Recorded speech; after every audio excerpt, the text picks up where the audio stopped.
இன்றைக்கு தமிழகத்தில் கோவை, திருப்பூர், நாமக்கல், ஈரோடு, விழுப்புரம், தமிழகம் முழுவதும் பல மாவட்டங்களில் கறிக்கோழி வளர்ப்பு பண்ணை வந்து நடத்தி வர்றாங்க. இதில் சுமார் 40,000 விவசாயிகள் இந்த கறிக்கோழி வளர்ப்பு பணியில் ஈடுபட்டிருக்கிறாங்க. இதில் சுமார் 5 லட்சம் பேர் தொழிலாளர்கள் பணியாற்றி வருகிறார்கள். இது ஒரு முக்கிய தொழிலாக கருதப்படுகின்றது. கறிக்கோழி விற்கும் நிறுவனங்கள் ஒப்பந்த அடிப்படையில் கோழி வளர்ப்பு தொழில் செய்து வருகிறார்கள். கிலோ ஒன்றுக்கு 6.50 ரூபாய் அவர்களுக்கு வளர்ப்பு கூலியா வழங்கிட்டு இருக்காங்க. அதிமுக ஆட்சியில் தான் அப்ப கால்நடைத்துறை அமைச்சர் இருக்கும்போது இதுக்கு ஒப்பந்தம் போடப்பட்டது. பல ஆண்டுகள் ஆகிவிட்டது. இப்போ கோழி குஞ்சு, கோழி வளர்ப்பு தீவனத்தின் நிறுவனங்கள் வழங்கியிருது. ஆனால் இடம், கோழி பண்ணை செட்டு, தேங்காய் நார் மஞ்சி, மின் கட்டணம், தண்ணீர் போல பல மடங்கு இன்னைக்கு உயர்ந்துட்டது. இந்த விலை உயர்வால் இன்றைக்கு கடுமையாக இந்த கறிக்கோழி வளர்ப்பு பண்ணை உரிமையாளர்கள் பாதிக்கப்பட்டிருக்கிறாங்க. மற்றும் தொழிலாளருடைய சம்பளமும் உயர்ந்துவிட்டது. இதனால இந்த கறிக்கோழி வளர்ப்பு பண்ணை உரிமையாளர்கள் இதனுடைய வளர்ப்பு வகை உயர்த்தி கொடுக்க வேண்டும் என்று பலமுறை கோரிக்கை வைத்தார்கள். அரசிடம் 6 மாத காலமாக தொடர்ந்து இது குறித்து அரசுடைய கவனத்தை கொண்டு வருவதற்கு போராட்டம் நடத்திட்டு இருந்தாங்க. ஆனால் அவர்கள் அதை கண்டுகொள்ளவில்லை. அவர்கள் இன்றைக்கு இருக்கின்ற சூழ்நிலைக்கு தக்கவாறு இந்த மின்கட்டண உயர்வு, தொழிலாளருடைய சம்பள உயர்வு, இப்படி பல வகையிலும் இந்த கோழி வளர்ப்பு பண்ணையில் இருக்கின்ற இந்த உரிமையாளர்கள் கடுமையாக பாதிக்கப்பட்ட காரணத்தினால அதை 6 ரூபா 50 காசிலிருந்து 20 ரூபாயை உயர்த்தி வழங்க வேண்டும் என்று கோரிக்கை வைத்து வந்தார்கள். இது குறித்து அரசுடைய கவனத்துக்கு கொண்டாந்தாங்க. அரசு 7/1/2026 மற்றும் 21/1/2026 முத்தரப்பு பேச்சுவார்த்தை நடத்தப்படும் என்ற அறிவிப்பை கொடுத்துவிட்டு முத்தரப்பு பேச்சுவார்த்தை நடத்தல, நிராகரிச்சிட்டாங்க. இதில் சுமார் 40,000 விவசாய குடும்பங்கள் இதில் பாதிப்புக்குள்ளாகிறாங்க. 5 லட்சம் தொழிலாளர்கள் ஈடுபட்டிருக்காங்க. ஆனால் அரசு வேண்டுமென்றே திட்டமிட்டு இந்த கறிக்கோழி வாங்குகின்ற நிறுவனங்களுக்கு சாதகமாக செயல்பட்டு வருகிறது. அதுதான் இப்ப தெளிவாக வருது. ஏன்னா இன்றைக்கு இருக்கின்ற சூழ்நிலைக்கு தக்கவாறு இவர்களுடைய கூலி உயர்வை, அந்த கோழி வளர்ப்பு செலவு அதிகரித்த காரணத்தினால அந்த கோழி வளர்ப்புக்கு எவ்வளவு செலவு உயர்ந்திருக்கோ அதற்கு ஏற்றவாறு அவர் உயர்ந்து கொடுக்க வேண்டும் என்றுதான் அவருடைய கோரிக்கை. இதை 0 அவர்கள் நான் கொண்டு வந்தேன். இதை கூட பேசுவதற்கு இந்த அரசாங்கம் அனுமதிக்கல. எந்த அளவுக்கு இந்த அரசாங்கம் சர்வாதிகார போக்கை கடைபிடிக்கும் என்பது இது தெரியுது. இன்னொன்று, சிக்கன் குனியா இன்னைக்கு எல்லா பத்திரிகைகளும் வந்திருக்குது, ஊடகத்திலையும் வந்திருக்குது.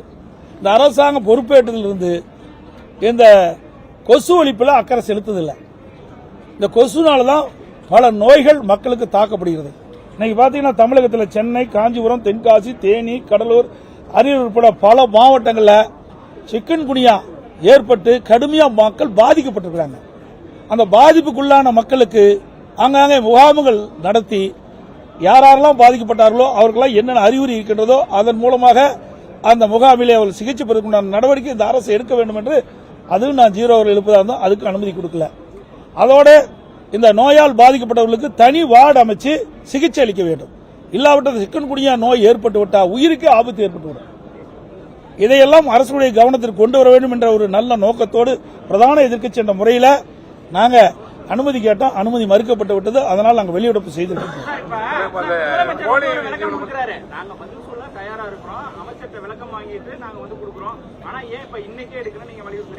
அதாவது 0 அவர்ல நேற்றைய தினம் கைது பண்ணி இன்றைக்கு விவசாயிகள் 6 மாசம் போராடிட்டு இருக்கிறாங்க. இன்னும் நடக்கிறது 2 நாள் தான் இருக்குது. இன்றைக்கு என்ன பதில் சொல்லுதல் என்ன? நேற்றைய தினமே கொடுத்துட்டோம். இது எவ்வளவு முக்கிய பிரச்சனை? 40,000 விவசாயிகள் குடும்பத்துடைய பிரச்சனை, 5 லட்சம் தொழிலாளர்களுடைய வாழ்வாதார பிரச்சனை. இதை கூட இந்த அரசு அக்கறையா எடுத்து அதுக்கு உரிய பதில் கொடுக்கல. என்ன இன்னொன்று, நான் நேற்றைய தினம் அந்த 55 விதியின் கீழ் நான் அதில் கையெழுத்து 0 அவர்ல பிரதான எதிர்க்கட்சி தலைவர் என்ற முறையில் 0 அவர்ல எழுப்புவதற்கு மரபு இருக்குது. இதை ஏற்கனவே திராவிட முன்னேற்ற கழக ஆட்சி இருக்கின்ற பொழுது தொடர்ந்து 0 அவர்ல பல கேள்விகள் எழுப்பினாங்க, பல பிரச்சனையை எழுப்பினாங்க. நாங்கள் அதுக்குரிய பதில் கொடுத்தோம். ஆனால் இன்றைய தினம் இந்த அரசு வேண்டுமென்றே திட்டமிட்டு பிரதான எதிர்க்கட்சி தலைவர் பேசுவதை பேசக்கூடாது என்ற ஒரே நிலைப்பாட்டின் காரணமாக தான் எனக்கு பேசுவதற்கு அனுமதி மறுக்கப்பட்டது. ஆக இவர்கள் எல்லாமே தெரியாதெல்லாம் ஒண்ணும் இல்லையா, போராட்டம் பண்ணிட்டு இருக்காங்க, அரசாங்கத்துக்கு தெரியாதா? அப்படி தெரியாத அரசாங்கம் இருந்தா இந்த அரசாங்கம் மோசமான அரசாங்கம் தான் பொருள். ஒரு நாட்டில் நிலவுகின்ற பிரச்சனை 6 மாதமா தொடர்ந்து விவசாயிகள் தங்களுடைய உரிமைக்காக போராடி கொண்டிருக்கிறாங்க, தங்களுடைய பிரச்சனையை முன்வைத்து போராடி கொண்டிருக்கிறாங்க. அரசும் 2 முறை முத்தரப்பு பேச்சுவார்த்தை நடத்தப்படும் என்று அறிவிக்கப்பட்டு நடத்தல. இதெல்லாம் அரசாங்கத்துக்கு தெரியாதா? இல்ல துறை அமைச்சருக்கு தெரியாதா? அப்படி தெரியலனா இந்த ஆட்சி அகற்றப்பட வேண்டிய ஆட்சி என்பது மக்கள் முடிவு செய்து விட்டாங்க. என்ன சொல்றாங்கன்னா, நேற்று விவசாயிகள் பொறுத்த வரைக்கும் அவங்க வந்து எங்களுக்கு அரசாங்கத்துக்கு எங்களுக்கு சம்பந்தம் இல்லங்கிற மாதிரி அவங்க பேசிட்டு இருக்காங்க. ஏன்னா நைட்டோட வர சொல்லிட்டு அத்தனை பேர் காத்திருந்தவங்களை வந்து வராம பேஸ் பண்ணி நீங்களும் நிறுவனம் தான் பேசிக்கணும்னு சொல்லியிருக்காங்களே, எப்படி கால்நடைத்துறைக்கு சம்பந்தம் இல்லாம போயிருமா? அதைத்தான் நான் கொண்டு வருவதற்கு நான் முயற்சி செஞ்சேன். ஆனா இந்த அரசாங்கம் விவசாயிகள் பக்கம் இல்ல, இந்த முதலாளி பக்கம் இருப்பதாகத்தான் தோன்றுது. ஏன்னா உண்மையிலேயே இந்த விவசாயிகள் பாதிக்கப்பட்டிருக்கிற நிலை தெரிஞ்சிருந்தா நாங்க ஏற்கனவே 2 முறை முத்தரப்பு பேச்சுவார்த்தை நடத்தணும் அரசாங்கம் அறிவிச்சுட்டு பேக் அடிக்குதுன்னு என்ன அர்த்தம், பின்வாங்குதுன்னு என்ன அர்த்தம்? இதுல ஏதோ நடக்குதுன்னு தான் அர்த்தம். இதுல 40,000 விவசாய குடும்பங்கள் இல்லைங்க, 5 லட்சம் தொழிலாளர்களுடைய பிரச்சனை. இதுக்கு கூட பிரதான எதிர்க்கட்சி முறையில் அரசுடைய கவனத்துக்கு கொண்டு வருவதற்கு எங்களுக்கு அனுமதி மறுத்தா அவையில் வர வேண்டிய அவசியம் என்ன எங்களுக்கு இருக்குது? மக்களுடைய பிரச்சனைக்கு தான் நாங்கள் வர்றோம். இது கவர்மெண்ட் 2 தரப்பு பேசி ஒரு உடன்பாடு எடுக்கணும். எல்லா இடத்துலயும் தான் இன்னைக்கு எல்லா தொழிற்சாலை இருக்குது. ஒரு போராட்டம் நடத்தினா அரசாங்கம் பேசுதில்ல, எல்லா இடத்துலயும் பேசுறாங்களா? அது மாதிரி விவசாயிகள்லாம் நிராகரிக்கப்பட்டவர்களா? அவர்கள் இந்த அரசாங்கம் கண்டுகொள்ளாதா? அவர்கள் வாழ்வாதார பிரச்சனை, 5 லட்சம் தொழிலாளருடைய வாழ்வாதார பிரச்சனை, 40,000 விவசாய குடும்பங்களுடைய வாழ்வாதார பிரச்சனை. இதற்கு இந்த அரசாங்கமே முத்தரவு பேச்சுவார்த்தை நடத்தும் என்று அறிவிக்கப்பட்டு விட்டு ஏன் பின்வாங்குது? அதுதான் அரசுடைய கவனத்துக்கு கொண்டு வந்து அதுக்கு ஒரு நல்ல சுமூகமாக ஏற்பாடு செய்ய வேண்டும். அந்த உரிமையாளர்களுக்கு அவள் கேட்கின்ற கோரிக்கையை இந்த அரசு மூலமாக நிறைவேற்ற வேண்டும் என்ற ஒரு நல்ல எண்ணத்தில் தான் நாங்கள் இந்த சட்டமன்றத்தில் அரசுடைய கவனத்துக்கு கொண்டு வந்து முயற்சித்தோம். ஆனால் எங்களுக்கு அனுமதி கிடைக்கல, வெளிநடப்பு செஞ்சோம்.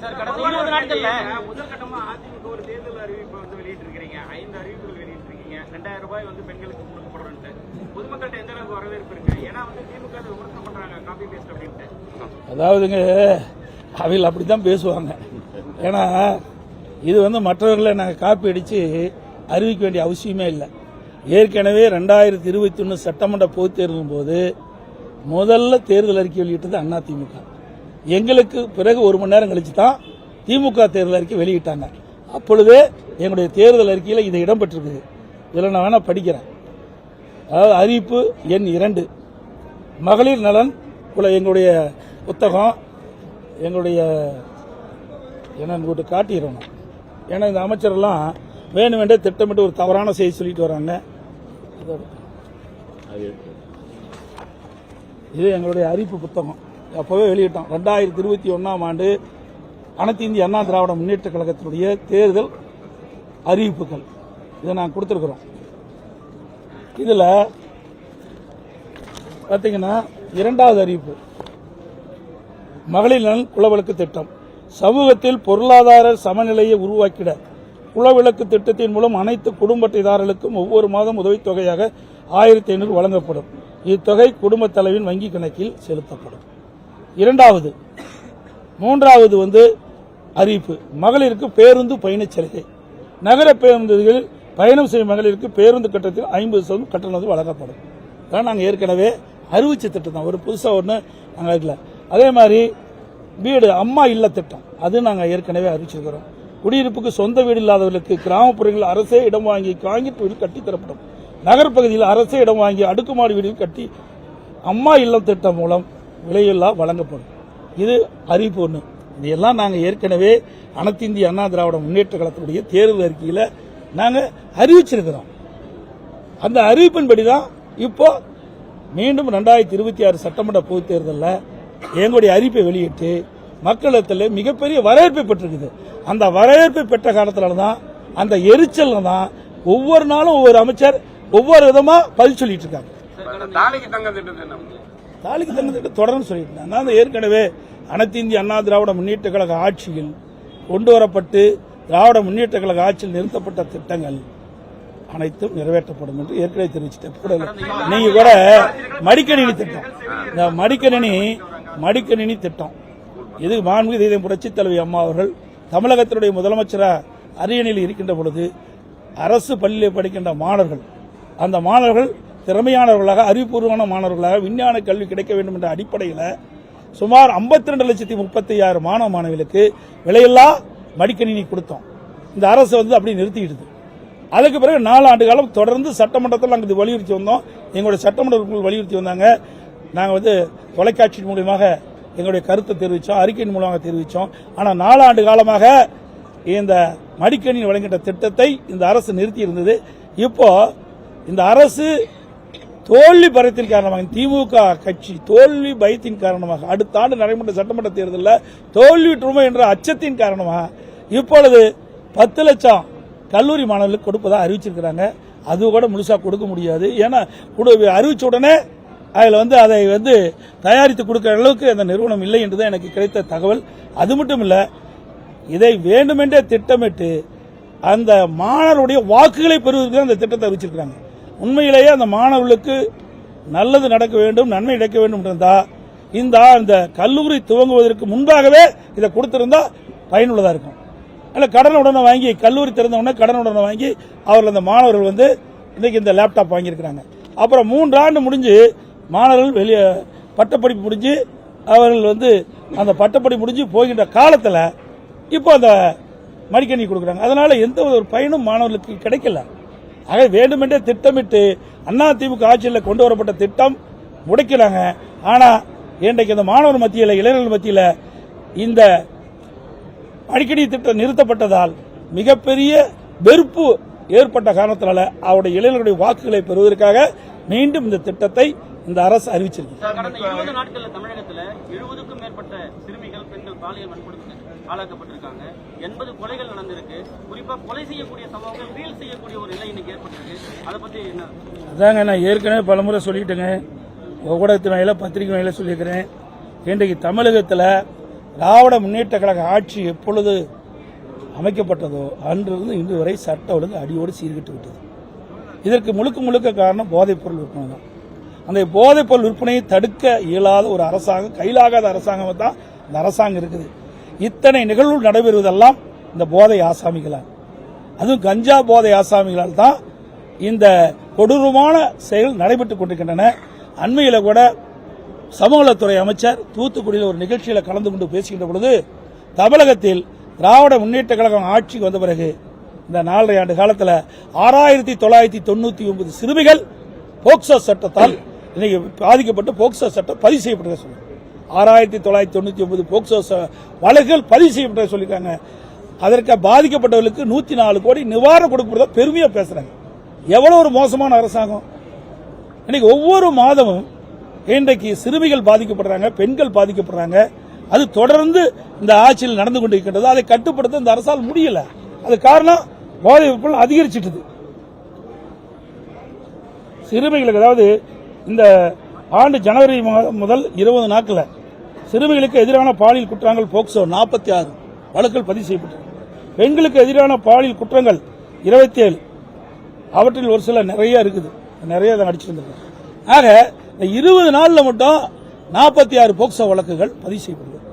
27 பெண்கள் பாலியல் சீண்டலுக்கு ஆளாக்கப்பட்ட குற்றங்கள் பதிவு செய்யப்பட்டது.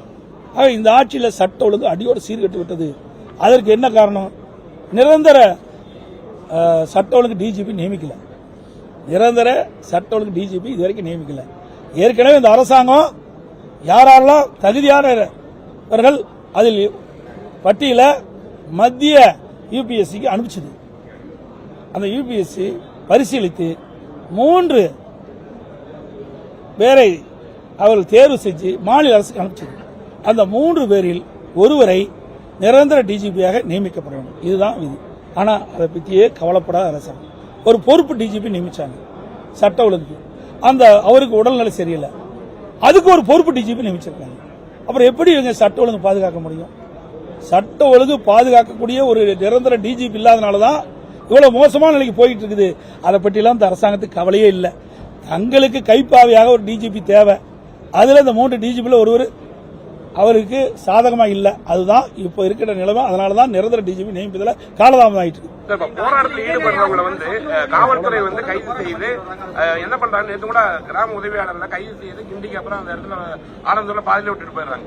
எந்த மண்டபத்திலையும் வந்து அடைக்க மாட்டேன்றாங்க. என்ன பிரச்சனை, மண்டபம் கிடைக்க மாட்டேங்குது. அது ஒரு பக்கம். அவங்களுக்கு சரியான காவல்துறை கைது செய்யப்பட்ட அந்த அவங்க போராட்டக்காரர்கள் கூட சரியான அடைக்க முடியாத சூழல் இருக்கு. மனதளவுல காவல்துறையினரும் பாதிச்சிருக்காங்க. ஒவ்வொரு முறையுமே போராட்டத்துல போன வருஷத்திலிருந்து ஆரம்பிச்ச போராட்டத்துல இருந்து அவங்க சாப்பாடு வாங்கி கொடுக்கற முதற்கொண்டு எல்லாமே இருக்காங்க. இப்போ காவல்துறை இது வந்து எப்படி போகுது? ஏன்னா போராட்டம் பண்றவங்களுக்கும் பாதுகாப்பு இல்லாம இருக்கு. அதாவதுங்க, இந்த அரசு பல வாக்குறுதி, இந்த திமுக கட்சி 2021 சட்டமன்ற பொதுத் தேர்தலில் எப்படியாவது வெற்றி பெற வேண்டும் அந்த நோக்கத்தில் பல அறிவிப்புகளை வெளியிட்டாங்க. அந்த அறிவிப்புகளை நிறைவேற்ற வேண்டும் தான் சம்பந்தப்பட்ட ஊழியர்கள்லாம் போராட்டம் நடத்திட்டு இருக்காங்க. அது அரசு ஊழியர்களாகட்டும், அல்லது பகுதி நேர ஆசிரியராகட்டும், இடைநிலை ஆசிரியர்களாகட்டும், செவிலியர்களாகட்டும், கிராம உதவியாகட்டும், சத்துணவாகட்டும், எல்லாமே வாக்குறுதி கொடுத்துட்டாங்க. நீ அந்த வாக்குறுதி என்ன குறிப்பிட்டு நிறைவேற்ற வேண்டும் போராடிட்டு இருக்காங்க. அந்த போராட்ட நடைமுறைகளுக்காவது ஒழுங்கா அவர்களுக்கு பாதுகாப்பான இடம் கொடுக்கணும், அவர்களுக்கு உணவு கொடுக்கணும். எதையுமே கிடையாது. வேண்டுமென்றே திட்டமிட்டு இந்த அரசுக்கு எதிராக செயல்பட வேண்டும் ஒடுக்குறாங்க. இதை மிக கண்டனத்துக்குரியது. ஒரு ஜனநாயக நாடு. ஒரு ஜனநாயக நாட்டில் இன்னைக்கு போராடுவதற்கு அனைவருக்கும் உரிமை உண்டு. தங்களுடைய நிலைமையை அரசுடைய கவனத்தில் கொண்டு வருவதற்கு ஒவ்வொருவருக்கும் உரிமை உண்டு, ஒவ்வொரு சங்கத்திற்கும் உரிமை உண்டு. அதிமுக ஆட்சியில் பல்லாயிரக்கணக்கான போராட்டத்தை நான் சந்திச்சேன். இவர்கள் மாதிரி யாரும் அடக்குமுறையை நாங்கள் செய்யல. இன்றைக்கு எதிர்கட்சிகள் போராடினாலும் அனுமதி கொடுக்கறதில்ல. அப்படியே நாங்கள் போராடினா எங்க மீது வழக்கு. அது மாதிரி பல்வேறு வாக்குறுதிகளை கொடுத்து அந்த வாக்குறுதி நிறைவேற்றாத காரணத்தினால இன்றைக்கு விவசாயிகளிலிருந்து நான் சொன்ன அத்தனை அமைப்புகளுமே இன்னைக்கு போராட்டத்தில் இறங்கி போராட்டம் நடத்திட்டு வராங்க. அதை இந்த அரசு ஒடுக்க பார்க்குது. ஒடுக்க தான் இன்னைக்கு வீரியம் அதிகமாகுது. இதையெல்லாம் எல்லா அமைச்சர்கள் புரிந்து கொள்ள வேண்டும். இந்த அரசாங்கம் எப்படிப்பட்ட அரசாங்கம். ஆகவே தனக்கு சாதகமாக அவர்களை பயன்படுத்திக் கொண்டாங்க. தேர்தல் நேரத்தில் தங்களுக்கு வாக்களிக்க வேண்டும் என்ற ஒரு நிலைப்பாட்டின் அடிப்படையில் இந்த அறிவிப்பெல்லாம் கொடுத்துவிட்டு அவருடைய வாக்குகளை பெற்று ஆட்சிக்கு வந்த பிறகு அவர்களுடைய வாக்குறுதியை நிராகரிப்பது சரியல்ல. ஏன்னா வாக்குறுதி கொடுத்துட்ட, நீ சிந்திச்சு பார்க்கணும்ல. வாக்குறுதி கொடுக்கறதுக்கு முடியாது. திட்டமிட்டு அவருடைய வாக்குகளை பெற வேண்டும். வாக்குறுதி பெற்றுட்டாங்க, ஆட்சிக்கு வந்துட்டாங்க, பிறகு அதை பத்தி கவலை இல்லை. அப்படித்தான் ஒரு நிலைமை இருக்குது. அனைத்து ஊடகங்களுக்கும் நன்றி, வணக்கம்.